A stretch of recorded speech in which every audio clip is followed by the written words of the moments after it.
What are the current initiatives that you are working with Sindh government? So one of the biggest projects that I'm engaged with the government of Sindh is a Section 42 company incorporated by the by the government of Sindh, which is called Karachi. Stepping from generation Alpha to generation Z. So how do you see the role of higher education institutes? When it comes to ICT and computer-related development, I think industries traditionally are leading the universities, even though some basic principles are developed in the universities. We observe the boom of ChatGPT and AI. So how do you see how faculty is coping up with this particular advancement? We must learn to use the technology. When we go through current situation of job market, it's shrinking day by day. Iqbal से खुद ही बुका बुलंद देता यार तकदीर से पहले खुदा बंदे से खुद पूछे बता तेरी रसा. Engineers, Nation builders. youth, Future. Pakistan. Zindabad.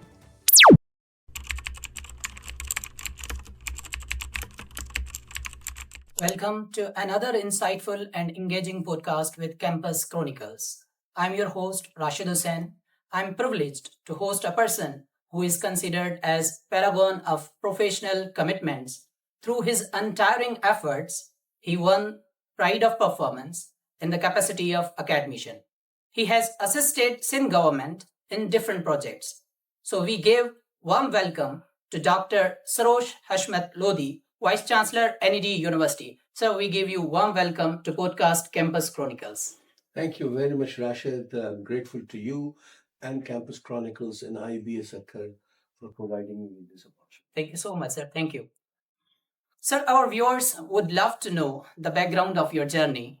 How did you start your academic and professional journey, and what challenges did you witness?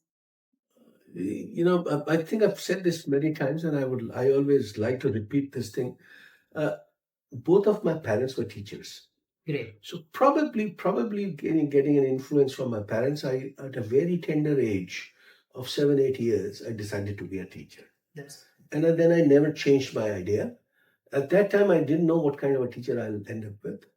And then I was a very good student, always securing good marks in my academic career. Obviously, when both the parents are teachers, you get a lot of guidance and support, which helps you improve your performance. As a result, I got admitted in NED University and I chose civil engineering. And from then on, I never looked back, and I'm still with NED University for almost 45 years now. Amazing. And since I knew exactly what I wanted to do, that provided me with a lot of opportunities to learn the trade. So I used to write on the boards, blackboards, to improve my handwriting on the boards. I would like to do a lot of reading because I realized over the longer period of time that in order to improve your vocabulary, in order to improve your expression, and in order to have a bigger understanding of things, you need to read and read a lot. And that really helped me. As far as the challenges are concerned, I don't think I have faced any serious challenges, alhamdulillah. It's because probably it was my passion to be there. So whatever the hurdles that were there, I was able to overcome them by the grace of God, and Allah Ta'ala has been very grateful that that through His blessings, I'm serving, I'm fulfilling my dream even today. That's great. Sir, since you have been working with Sindh government very closely in different initiatives, sir, would you please brief our viewers what are the current initiatives that you are working with Sindh government, and specifically related to education, what are the initiatives you are working? You see, I have obviously very close relations on a personal level with the Chief Minister, Saab, and he has been very kind to listen to me and seek advices from me from time to time. So one of the biggest project that I'm engaged with the government of Sindh is a Section 42 company incorporated by the by the government of Sindh, which is called Karachi. And Karachi is a company which is responsible for development and operation of the BRT lines in Karachi. And one of the BRT line is being developed, which is called Red Line BRT. And I am the chairman of board of directors of Karachi. So that is one of the biggest responsibilities that I have. Apart from that, I'm also, looking, and then The Green Line BRT, which was developed by the federal government, is now being transferred to Trans Karachi, and obviously, I'm engaged with that transfer also. It's going to be a difficult, very difficult task to make sure that the transfer takes place. Then I am also the member of the Public-Private Partnership Policy Board of Government of Sindh for the last 13 years, I think. And as a result, I've learned a lot from the how the government works. And then from time to time, I'm formally and informally engaged in different categories, in different kind of activities.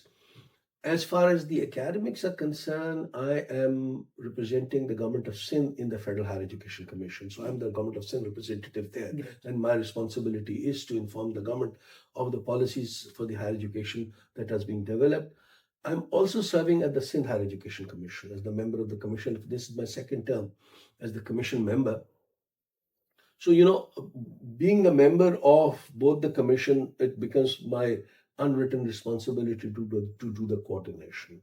Or whatever the policies are being developed at both the levels, they must sink in and harmonize. So these are the major responsibilities. And as a part of the commission, the Sindh Higher Education Commission, I also head their finance and planning committee. So obviously, developing budgets and reviewing the budgets is one of the responsibilities, which eventually trickles down to the universities of the province. There is another committee, which is the Financial Resource Allocation Committee, and I've been chairing that committee for, I think, last 5-6 years. And there are other members too, but through the support from the government of Sindh, we were able to convince the government in the last 4 or 5 years to increase the grant from 6.5 billion rupees to 33.5 billion rupees. Amazing. And I'm not talking about development grant. There is another big component of development grant also. And from 6.5 to 33 billion is almost a 5 times jump in 5 years. And I must thank the Chief Minister Murad Ali Shah Sahab, who has full faith in the committee and in me. And despite of certain reservations by some of the other quarters in the government, he was able to provide us that kind of funding. Just to give a comparison, and by no means I want to belittle anybody, but the federal grant for the provincial universities in Sindh is 11 billion. Great. So and that's the lifesaver for us. But at the same time, Sindh government has been very generous towards the development of Higher Education Commission. And then it becomes our prime responsibility as the head of the institution. There are 30 public sector universities in Sindh. That we use that money in a very judicial manner with all due diligence. Uh, Apart from that, I don't know how many projects that I'm involved with, but most of them are informal. One of the biggest project that I was involved with the government of Sindh was the stormwater drainage system of city of Karachi. That we had massive rains in 2020, and then followed by 2022 rains, and Karachi city suffered a lot, and Indian University was given this responsibility to design the stormwater drainage system. And from time to time, I've been involved in aligning and proposing alignment of different bridges over River Indus. Two major bridges. One is between Sujawal and Thatta, and that bridge was in a very poor position. The old bridge, which was built in 50s, and I was given the responsibility to make sure that the alignment is correct and all this. Because I was involved in the planning, initial stage of planning. The second bridge is Jirak Mulla Katia Bridge, that is also over River Indus. And the whole idea is to develop the bridge in such a manner that it is financially viable and the maintenance cost remains very low. Because when you have bridge over a river, then there is a lot of river training that you need to do. And this is where I think I've given a lot of input. At the end of the day, Allah Ta'ala has blessed me with a lot of resources and a lot of capacity. And whatever I can do for my people, for my province, it is my proud privilege. That is really amazing, sir. And it's all about patience, commitment, and firm belief that, mashallah, you all are having. I must tell you one thing, it's all about enjoying doing things and being satisfied. Of course, of course. Sir, while witnessing the rapid advancement in technology, especially we are stepping from generation alpha to generation Z. So how do you see the role of higher education institutes? Do you think, do they maintain the pace with rapid advancement of technology? That's a very interesting question. It all depends on which discipline we are talking about. If we are talking about infrastructure development, industrial development, then there is a lot of research that goes on from the industry, and then it trickles from the university and trickles down to the industrial. But when it comes to ICT and computer related development, I think industries traditionally are leading the universities, even though some basic principles are developed in the universities. But traditionally, it has always been the industry that is leading the universities. But at the end of the day, I don't see really any much difference between the industry and the university. It's just the change of title, because universities are there for acquisition of knowledge and for enhancement of knowledge, and that's what the industry is using. So at the end of the day, people graduating from the university are the people working in the industry. So I see it's a slight change. Allow me to give you an analogy. When you play a game, you play a junior level game, and then at a certain age, you could get into the seniors league. It is the same thing. It's the knowledge acquisition and utilization in the junior league and then in the senior league. Of course. Very right. Sir, we observe the boom of ChatGPT and AI. So how do you see how faculty is coping up with this particular advancement? All right. You see, at times it is scary because it is difficult to cope up with the technological development. ChatGPT or Power BI, or for that matter, any other generative AI bot is just a beginning. And the I would say the most amazing thing about these things is they're generative. They develop on their own now, and we don't know what is going to be the end. Number one, we must learn to use the technology. That's we should not be afraid of it, and we should not shy away from use of technology. The second thing is that how can we use the technology in the betterment of the development? And this is what we need to think and think continuously. Because right now, what it appears that if the technology is under your thumb, you need not to retain it in your mind. Right? So I can always fetch anything I want to from my cell phone or from a laptop or from a tablet. But the problem with that is that when you are not retaining the knowledge in your head, you are not improving your intellectual level and your vision and capacity to think beyond what is happening. And that is scary. But then we can't stop that revolution from coming. It is already here. All we have to do is to prepare ourselves, accepting the change, and prepare ourselves to use this technology in the most effective manner. I'll give you a small example. In the university, we all use a software called Turnitin for plagiarization.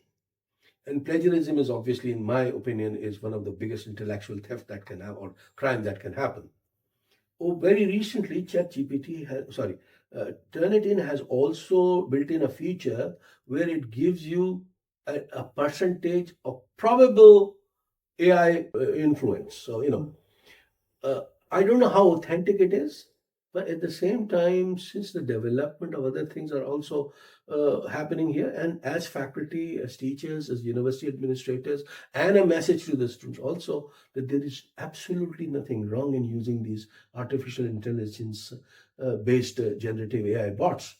But at the same time, being the responsible human being, we must understand that it is the intellect that brings in the quality of life in our daily life, and we must not compromise on that. How it's going to happen is something we still need to ponder upon. Very right, sir. And we need to adopt compatibility with these all transformations. Sir, when we go through present era, it's all about collaboration and networking. So how do you see present role of higher educational institutes? So is there any collaboration and networking among institutes? And with a specific to NED University, sir, how collaboration and networking is ensured? All right. Now, when we talk about collaboration and networking and liaison, it's a very broad spectrum. So let's divide this spectrum into several other components. One is the collaboration among the universities in research and teaching, sharing facilities, sharing human capital.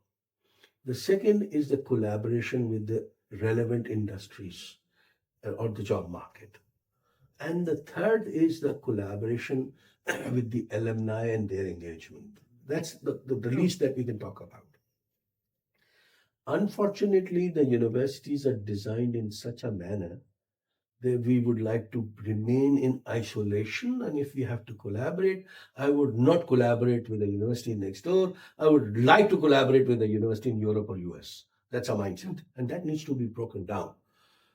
There are always good things to learn from each other. So, we have to have collective platforms where we can do collective thinking and loud thinking.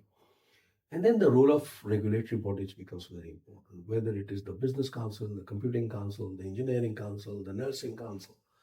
At times, their regulatory framework does not allow us to collaborate and share resources. And that is where we need to really think in a very different manner. But nothing is better than learning from each other's experience. One way of learning is by making mistakes. And sometimes when you make a mistake, you learn, but then there is a heavy price to pay. The other thing is to learn from others' experiences, we don't have to pay anything. In fact, it's a profit. So we must think in those things. But we have to have a bigger heart that if we are looking for collaborations, we don't expect others to collaborate with us. We should be for offering collaboration ourselves, whatever little that we can offer. And that will open up the barriers. As far as the collaboration and linkage with the industry is concerned, it is absolutely important. Universities cannot work in isolation, should not work in isolations, but we're not designed that way. you know and we must have engagement of the industry, but in whatever industry we're talking about. I'm not talking about engineering industry only, and that is, for instance, we are sitting in this beautiful hall, media center, which is Park Turkiya Media Center, and this is a result of a collaboration where the government of Turkey has provided us support and the equipment and the machinery to. So, this is all because of collaboration and talking to each other and networking. So that I look at this thing as an industry.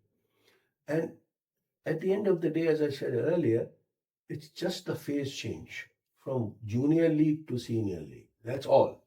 And then obviously when the stakeholders of the senior league are not engaged with the stakeholder with the junior league, they don't know what is going to come for their, because they are the recipients of that product. So I mean, how can we do that? It's very simple.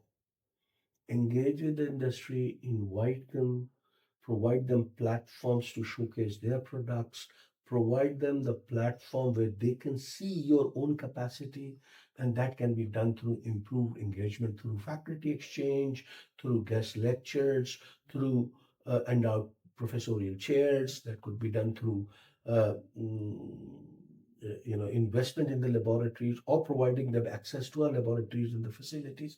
So when you start talking to each other, you end up developing relationships. Right. Great. The third is probably the one of the most important resorts which remained untapped in this country, and that is alumni. This tremendous resource. People who graduate from institutions, they go abroad or they work in country. They develop over the period of time. They develop their own network. They develop their own resources. And engaging with them can bring tremendous benefits. It's not only financial engagement, it's intellectual engagement, it's the knowledge engagement. It is using their resources and their network through engagement. And I mean, we have been very lucky that we have very good, active group of alumni who have been engaged with us for the last, I would say, 6, 7 years. Uh, the total investment in 5, 6 years that they've made is a little more than ₹1 billion. But it's not about the investment, it's about the resources. We are running probably country's largest uh, mentorship program. We started off with 8 students and some of our alumni in US and Pakistan who are well placed in senior management position. They were mentoring students online. Yeah. And the moment they have not publicized it. And the moment students knew that there is a free of cost mentorship program, it's a very engaging program. I think we have about 8,000 students now. And some of the students are not from NED. Because when it comes to developing nations, I cannot limit myself to NED University only. All the younger generation is my generation. They are my children. And if I'm sitting on a gold mine like the position that I am in, I must offer the resources to others also. I would request you to explore these avenues, which is called leadthenation.org is the website, and you can engage with there, and you can ask students from IBS Sucker to engage with us too. Mentoring and learning from seniors, learning them, even they tell you how to present yourself, how to dress yourself, how to enter in a room, and then eventually some professional stuff also. And there are some of the leading professionals in the world who are graduates from NED University. And then you can bring in others too. So these are the three type of collaborations that I see. Uh, Obviously, government is also a very important stakeholder, but I don't see that's a collaboration. That's a support. The government provides the support, but then you must build the character and the reputation of the institution. That if when you go for a support, you get that support because of the reputation that you have. That's really appreciable, sir, and wonderful. The initiatives that you are taking, and as it is said, ideas flow, cities grow, and you are doing that. Sir, when we go through current situation of job market, it's shrinking day by day. So, what you would suggest higher educational institutes and its management, what sort of steps or initiatives they could take in order to ensure productive graduates in their universities? All right. Now, first of all, the way I think is that there is the biggest room is the room for improvement. Number one. Number two, there's a lot of empty space at the top. So if you are targeting to be a mediocre, yes, there is a limited resources. But if you want to be at the top, nobody can stop you from going there. That's number one thing. So you don't look at the job market. You look at your own capacity. Iqbal सेठ खुद ही Booker बुलंद देता कि हर तकदीर से पहले खुदा बंदे से खुद पूछे बता तेरी रजा क्या है. So what is that thing that he's talking about? He's talking about the intellectual capability where you can rise to that level. All right, that's not going to happen. But at least there's a motivation to bring that intellectual level to that level. And that comes through hard work.